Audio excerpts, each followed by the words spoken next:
In the Supreme Chancellor's office, Palpatine's revelation as Darth Sidious had shaken the entire structure of the Republic.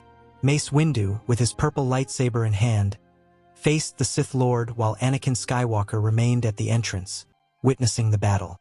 Dark power emanated from Palpatine as he unleashed bursts of energy against the Jedi Master. Windu deflected the attacks with precision, getting closer and closer to the Chancellor. Anakin felt the internal conflict burning in his chest, his visions of Padme dying, Palpatine's promises about power to save lives. But then, in a moment of absolute clarity, Anakin understood the truth. Palpatine was the threat, not the solution. Mace Windu disarmed Palpatine with a precise blow, sending the red saber through the window. The Sith Lord fell to his knees, pleading for mercy with a weak and feigned voice. Windu raised his saber, ready to end the Sith threat once and for all. Palpatine looked at Anakin, hoping the young knight would intervene as he had foreseen. But Anakin remained motionless, his decision made. He had discovered the Sith Lord, thus fulfilling the prophecy of the Chosen One.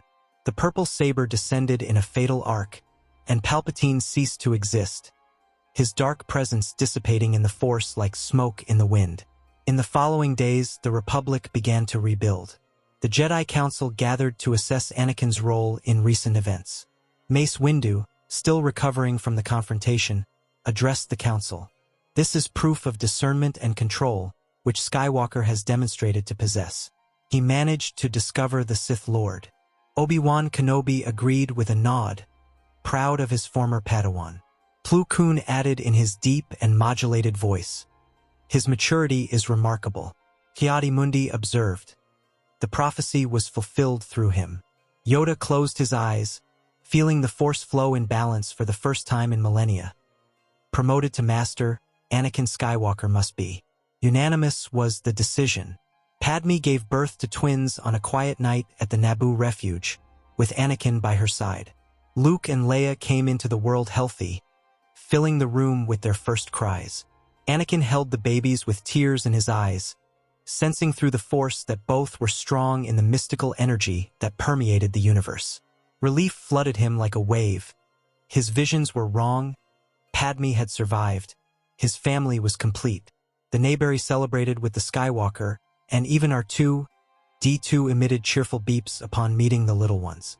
Anakin understood in that moment that love was not his weakness, but his greatest strength. Weeks later, Anakin was summoned before the Jedi Council again. Mace Windu began, "We discovered your marriage to Senator Amidala." Ki-Adi-Mundi added, "A direct violation of the Jedi Code this represents." Anakin remained firm, ready to accept the consequences of his choices. Then Yoda spoke, "However, balance the Force you did. Too rigid we were. Change the order must." Obi-Wan smiled discreetly as the council voted. For bringing peace to the galaxy and fulfilling the prophecy, Anakin was absolved. Furthermore, the council decided to revise the code, allowing Jedi to form personal bonds, recognizing that love could strengthen rather than weaken. The years that followed completely transformed Anakin Skywalker. Fatherhood brought a maturity that no Jedi teaching could provide. He learned patience by rocking Luke and Leia during restless nights. He developed genuine compassion by teaching his children their first words. His connection with the Force deepened, not through anger or fear, but through unconditional love. Luke began his Jedi training at 5 years old, with Anakin as his master. The boy demonstrated exceptional talent, reminding Anakin of himself in his youth.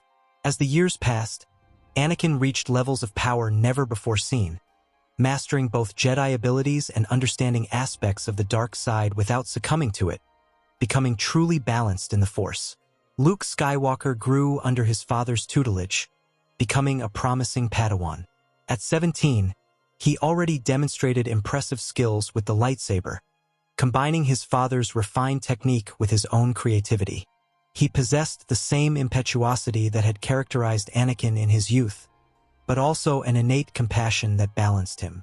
During training sessions at the Jedi Temple, Luke often surprised other masters with profound insights about the Force. Anakin watched with pride as his son mastered complex maneuvers. Father and son developed a connection through the Force that allowed them to communicate without words during combat. The resemblance between the two was remarkable, not only physically, but in the burning determination in their eyes. While Luke followed the Jedi path, Leia Skywalker chose the political arena. At 20 years old, she was elected senator for Naboo, assuming her mother's legacy. Padme had prepared her daughter from an early age, teaching her about diplomacy, justice, and the power of words. Leia possessed her brother's Force sensitivity, but channeled it differently, using her intuition to read people and political situations. In the Senate, she quickly gained a reputation as a powerful speaker and tireless defender of the oppressed. Anakin and Padme watched her Senate sessions, marveling at the strong woman their daughter had become. The Skywalker family represented hope for the galaxy in ways no one could have predicted. On a quiet morning in Coruscant, Yoda summoned the Jedi Council for a special meeting. The Masters gathered, sensing something significant in the air. Yoda, now almost 900 years old, looked at each member present: Mace Windu, Obi-Wan Kenobi, Anakin Skywalker, Plo Koon, and Ki-Adi-Mundi. His voice, though weak, carried a profound serenity. Fulfilled my mission is. Balanced the Force now remains. Rest, it is time. Obi-Wan tried to protest, but Yoda raised his small hand. Sad. Do not be. Natural this is. Part of the Force I will become. Anakin approached, kneeling before the ancient master. Thank you for everything, Master Yoda. The small Grand Master smiled. Proud of you I am. Yoda closed his eyes for the last time, and his body gradually disappeared, becoming one with the Force. A warm presence filled the room, and the Masters knew that Yoda had not truly departed. He had become part of the living energy that connected all things. The council remained in respectful silence for long minutes. Finally, Mace Windu spoke. We must choose a new Grand Master. Ki-Adi-Mundi responded. Only one among us possesses the strength, wisdom, and balance necessary. Plo Koon agreed with his resonant voice. Anakin Skywalker fulfilled the prophecy and guided us into a new era. Obi-Wan smiled at his former Padawan. You are the right choice, old friend. The vote was unanimous, and Anakin Skywalker became the new Grand Master of the Jedi Order. The Skywalker family's life was a delicate balance between duty and love. In the mornings, Anakin woke early to meditate before the temple fully awakened. Padme often joined him, finding peace in the shared quietude. They had breakfast together, discussing the day's challenges. Senate sessions for her, council meetings for him. Luke normally arrived running, eager to begin training. Leia, more measured, appeared with datapads full of legislation to review. Despite their packed schedules, the Skywalkers made a point of dining together whenever possible. These meals were filled with laughter, animated debates about politics and Jedi philosophy, and the comforting normalcy of a united family. The rumors began as whispers in the darkest corners of the galaxy. Peripheral planets reported attacks by individuals wielding red lightsabers. Initially, the Jedi Council dismissed these reports as exaggerations or imposters using inferior technology. But the reports increased in frequency and consistency. Anakin convened a special council meeting. These attacks demonstrate knowledge of the Force. They cannot be ignored. Mace Windu, now older but still formidable, agreed. Patterns are emerging. Strategic targets, precise execution. Ki-Adi-Mundi studied holograms of the attacks. The combat techniques suggest formal training. Obi-Wan rubbed his beard thoughtfully. But all known Sith were eliminated. Plo Koon observed. Perhaps not all. Anakin made a decision. Master Windu, you and Obi-Wan must investigate personally. Discover the origin of these attackers. The two Jedi Masters departed in a diplomatic ship, traveling to the Outer Rim territories where the attacks were most frequent. For weeks, they followed trails, interrogated witnesses, and examined attack sites. On a desolate world called Raxus, they finally found concrete evidence. A hidden facility containing Sith training equipment and cloning chambers. Obi-Wan examined the data records. This is impossible. The technology here is too advanced. Windu discovered something even more disturbing. Symbols and holocrons they recognized from former Chancellor Palpatine's old office. A frightening pattern was beginning to emerge. The two masters returned to Coruscant urgently, carrying physical evidence and holographic records. The council immediately gathered in closed session. Mace Windu projected the images for all to see. We found training facilities in multiple systems. Obi-Wan continued, and not just training facilities. There are cloning factories producing soldiers on a massive scale. Ki-Adi-Mundi studied the data. The genetic patterns are varied, not like the clones from the Great War. Anakin felt a chill run down his spine as he examined the Sith symbols. These symbols, I've seen them before, in Palpatine's office. Plo Koon verbalized what they all feared. If Palpatine somehow survived or planned this before his death. Windu revealed the most disturbing discovery. We interrogated one of the captured attackers. Under pressure, he claimed to receive orders from someone who identified himself as Emperor Palpatine. Obi-Wan added, "There are rumors among Force sensitives that a dark presence is growing in the unknown territories." Anakin closed his eyes, extending his senses through the Force. He felt something distant, like an echo of a familiar darkness. Couldn't be, he thought. He had seen Palpatine die. But Sith technology was known for its sinister capabilities to preserve essences. Ki-Adi-Mundi consulted ancient files. There are historical precedents of Sith lords transferring their consciousness or creating clones. Plo Koon concluded, if Palpatine planned his resurrection, he would have had years to prepare during his reign as Chancellor. The room fell silent as the implications settled. Anakin, as Grand Master, needed to make crucial decisions. He looked at each council member. We need definitive information. If Palpatine has somehow returned, the threat to the Republic is existential. Obi-Wan suggested, we must investigate the unknown territories. Follow the rumors to their origin. Mace Windu warned, this will be extremely dangerous. If it really is Palpatine, he will have prepared for years. Anakin made his decision. Then we will go prepared. I will summon Chancellor Bail Organa to coordinate a military response. But first, we need confirmation. Plo Koon asked, who will lead this investigation? Anakin responded with determination, I will go myself, and I will take my son with me. Luke Skywalker received the news with a mixture of excitement and apprehension. At 20 years old, he had recently completed his Jedi trials, becoming a full knight. This would be his first truly dangerous mission alongside his father. Padme, upon learning of the plans, expressed concern. Anakin, Palpatine almost destroyed everything once. Luke is still young. Anakin held his wife's hands.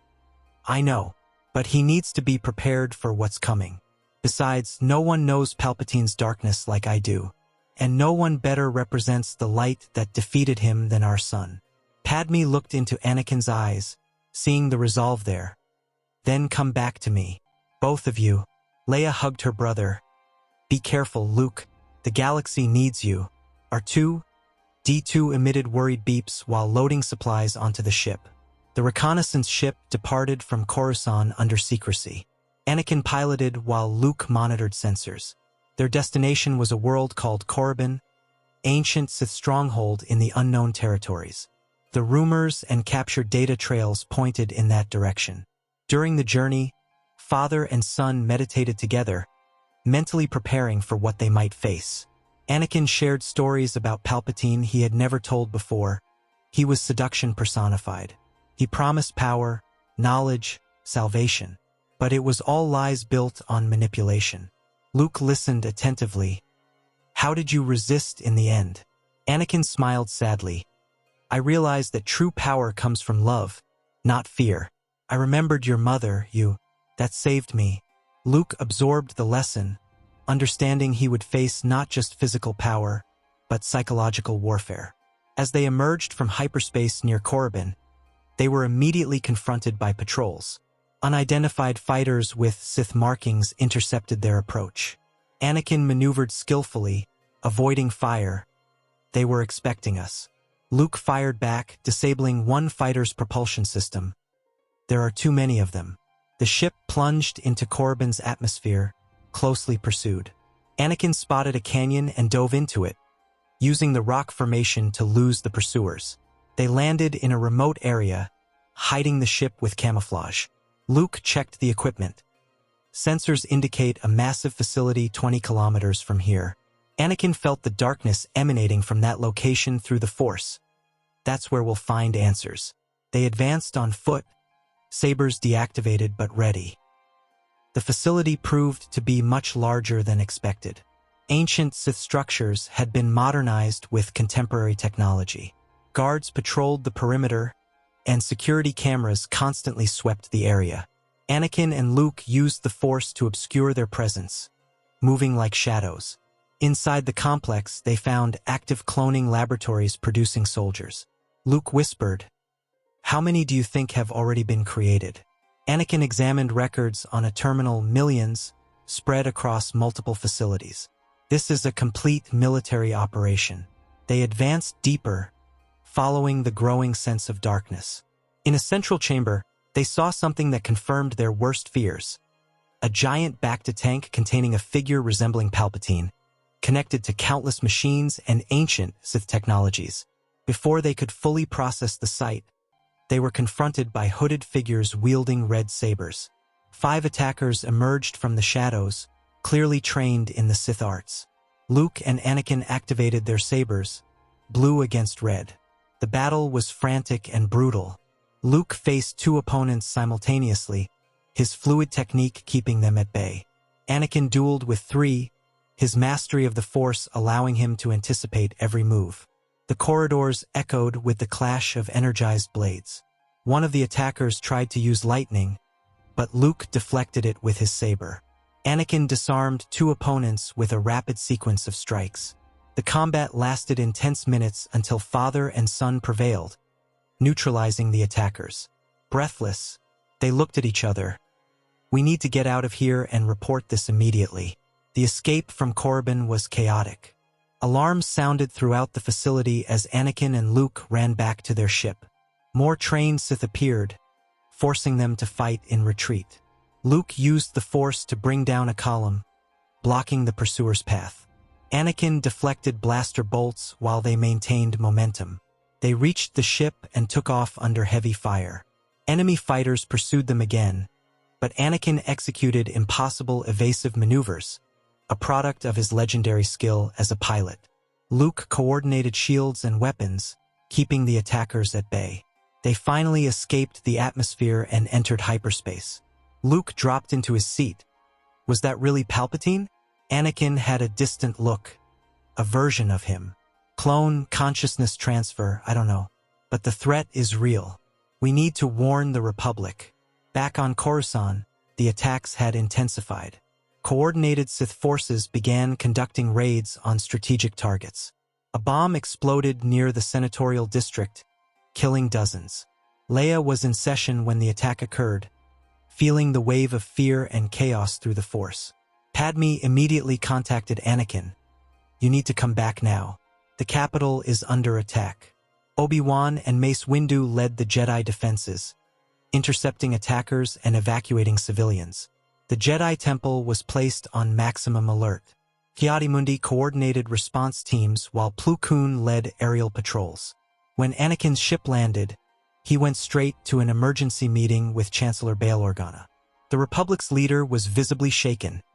"The situation is deteriorating rapidly. We need a decisive response." Anakin presented his findings to the council and military leaders. Palpatine, or some version of him, is on Corbin. He spent years building an army and training Force sensitives in the dark side. Holograms showed the facilities they had discovered. Bail Organa studied the data. "How many facilities like this exist?" Luke responded, "We identified coordinates for at least 7 different systems." Mace Windu observed, "An army of that magnitude could subjugate the Republic." Obi-Wan added, "And with Sith leading them, they would have tactical advantage." Anakin proposed, "We need to launch a coordinated offensive. Mobilize the entire Republic fleet and the Jedi Order." Bail Organa hesitated. An operation of that scale would take weeks to organize. Anakin retorted, "Then we have weeks. Because if we don't act, Palpatine will act first. and this time he's prepared. Preparations for the offensive began immediately. Bail Organa used all his influence in the Senate to approve emergency measures. Leia worked tirelessly, convincing hesitant senators about the gravity of the threat. Padme, using her experience from past Clone Wars, helped coordinate civilian logistics.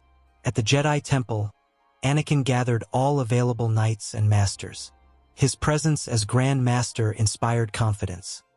We face a darkness that tried to destroy us before, but we are stronger now, united in the Force and in purpose. Obi-Wan organized strike teams. Mace Windu led intensive training for older Padawans who would participate. Plo Koon and Ki-Adi-Mundi coordinated with military commanders. Luke trained daily, preparing for what he knew would be the ultimate test of his life. 3 weeks later, the largest fleet assembled since the Clone Wars was ready. Hundreds of warships, cruisers, fighters, and troop transports occupied orbit over Coruscant. Thousands of Jedi embarked, a sight not seen in generations. Anakin stood on the flagship alongside Bail Organa. Luke was with Obi-Wan on an attack cruiser. Mace Windu led a wing of Jedi fighters. Padme and Leia watched from the capital, knowing the Republic's fate would be decided in the coming hours. Anakin made a speech transmitted to the entire fleet. Today we face the last breath of an evil that tried to enslave the galaxy. Palpatine thought he could cheat death and return. But he forgot one thing. Light always prevails over darkness. May the Force be with us. The fleet entered hyperspace, destination Corbin. As they emerged in the Corbin system, they were met by an equally massive enemy fleet. Warships of ancient Sith design, but with modern technology, were in defensive formation. The battle began immediately. Turbolasers traced bright lines through the void of space. Fighters danced in mortal combat, executing impossible maneuvers. Anakin coordinated the overall strategy while observing from the command center. Obi-Wan led a V-formation attack of fighters, piercing the enemy line. Mace Windu used the Force to anticipate enemy movements, guiding his wing with supernatural precision. Luke piloted with the natural skill of the Skywalkers, reminding veterans of Anakin himself in his youth. The space battle was chaotic and massive, with explosions illuminating the void like temporary stars.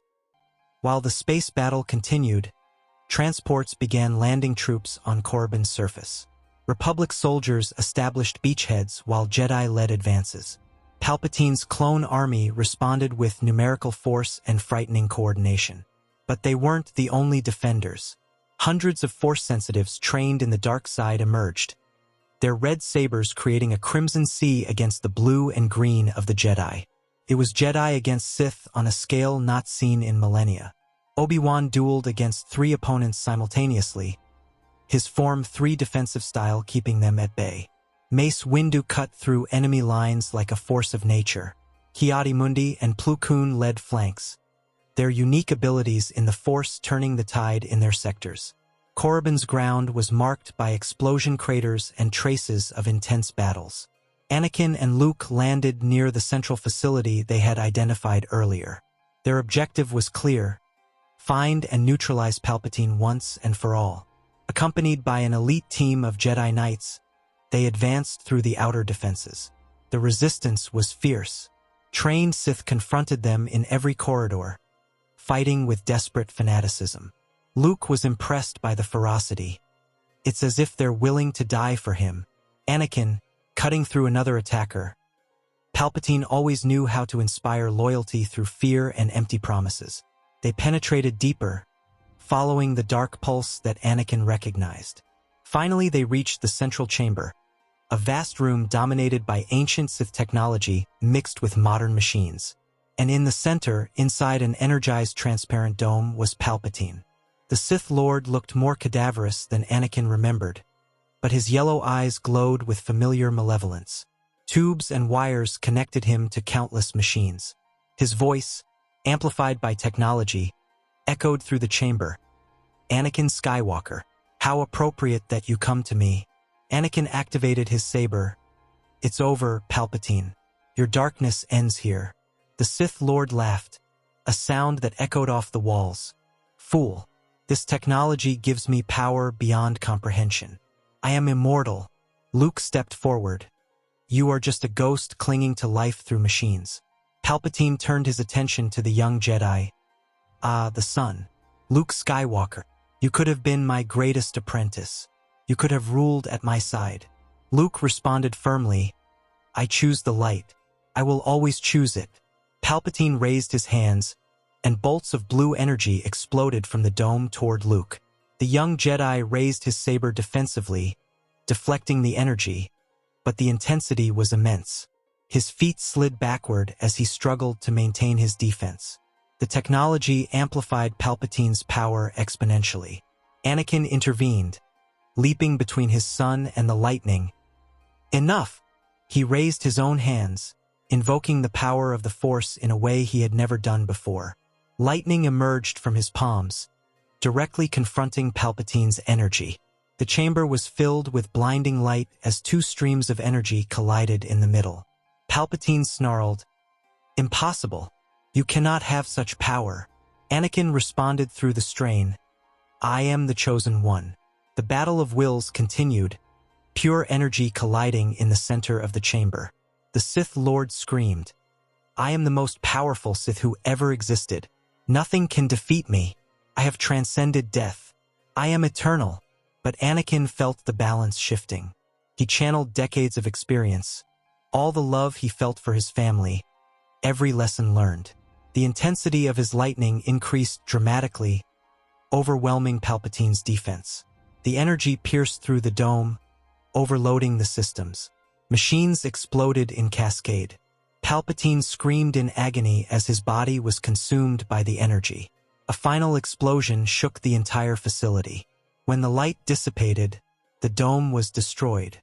Palpatine had completely disappeared, not even leaving ashes. The surrounding machines were in ruins, sparks jumping from burned circuits. Anakin fell to his knees, exhausted. Luke ran to help him. "Father, are you all right?" Anakin breathed heavily. "I am. It's over. This time it's really over." Through the Force, both felt the change. The dark presence that had hung over Corbin dissipated completely. Outside, Palpatine's clones seemed confused, their central direction eliminated.